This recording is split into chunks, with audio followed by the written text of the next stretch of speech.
Adrienne Codner here at Jameson Shaw Hairdressers. Welcome to Tips and Tricks Tuesdays. Today I'm going to show you how to part your guest out.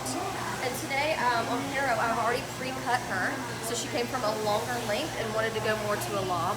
Now I will fine tune once I have set in her color and once she's shampooed out, but I am going to show you how I'm going to go ahead and part her out.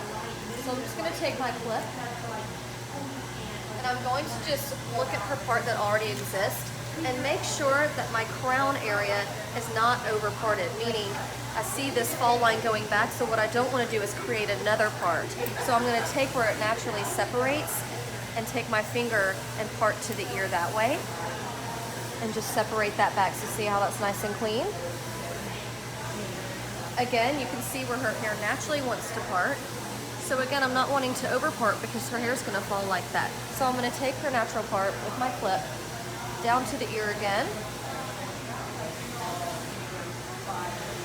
gathering that forward, and I'm going to use this as my road map to make sure that my money piece, which is another tip and trick, so stay tuned to that, but to see how my money piece is really going to accentuate my look.